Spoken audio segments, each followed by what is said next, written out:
राम जय शिवराय मित्रांनो। तर डेमोमध्ये बघितल्याप्रमाणे रील क्रिएट करण्यासाठी सगळ्यात पहिल्यांदा अलाइट मोशन ओपन करून घ्यायचं आहे। ओपन करून घेतल्यानंतर प्रोजेक्ट्समध्ये यायचं आहे आणि आजच्या व्हिडिओमध्ये वापरले जाणारे बीटमार्क आणि शेकी प्रीसेट आपल्या वेबसाईटवरून इम्पोर्ट करून घ्यायचे आहेत अलाइट मोशनमध्ये। अलाइट मोशनमध्ये आल्यानंतर सगळ्यात पहिल्यांदा बीटमार्क प्रीसेट ओपन करून घ्यायचे आहे। ओपन करून घेतल्यानंतर अशा प्रकारे तुम्हाला बीटमार्क मिळून जाईल। आपण यामध्ये कुठलंही बीटमार्क वापरलेलं नाही, फक्त सॉन्ग ॲड करून आपण शेवट आणि पहिल्यांदा आपण फक्त बीटमार्क दिलेला आहे। तिथं बीटमार्कची गरजही लागणार नाही, त्यासाठी फक्त इमेज लेअरला इफेक्ट देऊन हा जो व्हिडिओ आहे तो इझिली तुम्ही क्रिएट करू शकता। तर जराही न वेळ घालवता आपला व्हिडिओ सुरू करूया। तर सगळ्यात पहिल्यांदा आपल्याला अशा प्रकारे बीटमार्क दिसून येईल। तर खालील प्लस चिन्ह क्लिक करून मीडियामध्ये जायचं आहे। तर मीडियामध्ये गेल्यानंतर अशा प्रकारे तुम्हाला मटेरियल दिसून येणार आहे। तर सगळ्यात पहिल्यांदा एक तुमचा गाडीचा इमेज इथे ॲड करून घ्यायचा आहे। आता हेच बघू शकता। तर बाईकचा इमेज ॲड करून घेतल्यानंतर याची लेंथ आहे ती शेवटच्या बीटमार्कपर्यंत म्हणजे 14.28 या सेकंदाच्या बीटमार्कपर्यंत वाढवून घ्यायची आहे। वाढवून घेतल्याबरोबरच इमेज लेअरला सिलेक्ट करून वरती 3 डॉटला जाऊन फिल कंपोजिशन एरिया या ऑप्शनवर क्लिक करायचं। म्हणजे काय होणार आहे, एकाच क्लिकमध्ये आपली जी इमेज लेअर आहे ती फुल स्क्रीन होऊन जाणार आहे, बघू शकता अशा प्रकारे। त्यानंतर नेक्स्ट स्टेप काय करायचं आहे, परत एकदा खालील प्लस चिन्ह क्लिक करून मीडियामध्ये जायचं आहे आणि मीडियामध्ये गेल्यानंतर एक तुम्हाला व्हिडिओ मी दिलेला आहे, तो फक्त व्हिडिओ ॲड करून घ्यायचा आहे। तो अशा प्रकारे राहणार आहे, त्याची लेंथ बरोबर आपल्या शेवटच्या बीटमार्कपर्यंत मिळून जाणार आहे। तो व्हिडिओ ॲड करून घेतल्यानंतर व्हिडिओ सिलेक्ट करायचा आहे।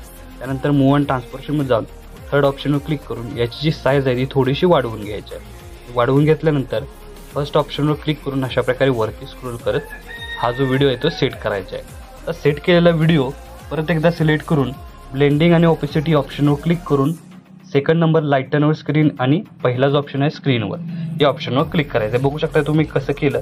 त्यासाठी जो व्हिडिओ आहे तो सिलेक्ट करायचा आहे, ब्लेंडिंग ऑपेसिटीमध्ये जाऊन लाईटनमध्ये जाऊन स्क्रीन हा जो पहिला ऑप्शन आहे तो सिलेक्ट करायचा आहे। म्हणजे बघू शकता लिरिक्स आहेत त्याचं बॅकग्राऊंड जाणार आहे, प्रॉपर असं तुम्हाला लिरिक्स इथं वरती दिसून येईल।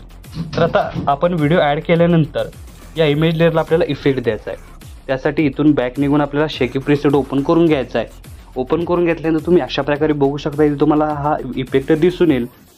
तो इफेक्ट काय करायचा आहे, कॉपी करून घ्यायचा आहे। कॉपी करून घेतल्यानंतर मेन प्रोजेक्ट लिहून त्या इमेज लेअरला पेस्ट करायचे। पेस्ट केल्यानंतर बघू शकता याचा ओव्हरऑल लुक तुम्हाला अशा प्रकारे दिसून येणार आहे। तर आपला स्टेटस आहे तो इथं क्रिएट झालेला आहे। 2 लेअर फक्त ॲड करून आपला स्टेटस आहे तो क्रिएट झालेला आहे। आता क्रिएट झाल्यानंतर याचा ओव्हरऑलही तुम्ही अशा प्रकारे बघू शकताय। त्यानंतर काय करायचं आहे की खालील प्लस चिन्ह क्लिक करून टेक्स्टमध्ये जायचं आहे।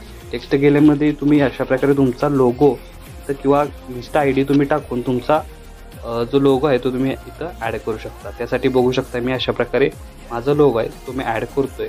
तुम्ही अशाच प्रकारे तुमचा लोगो आहे तो ॲड करून घ्या। बघू शकता इथं तुम्ही अशा प्रकारे मी इथं लोगो माझा ॲड केला आहे।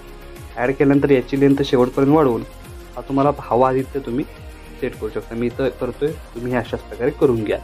तर बघू शकता आपला स्टेटस आहे तो क्रिएट झालेला आहे। क्रिएट झाल्यानंतर याला सेव्ह करण्यासाठी वरती ॲरोची एकदा क्लिक करायचं आहे। क्लिक केल्यानंतर व्हिडिओचं ऑप्शन सिलेक्ट करून एक्सपोर्टवर क्लिक करायचं आहे। अशा प्रकारे आपला स्टेटस आहे तो HD मध्ये सेव्ह होऊन जाईल। तर आजच्या व्हिडिओमध्ये एवढंच मित्रांनो, भेटूया पुढच्या व्हिडिओमध्ये। तोपर्यंत काळजी घ्या।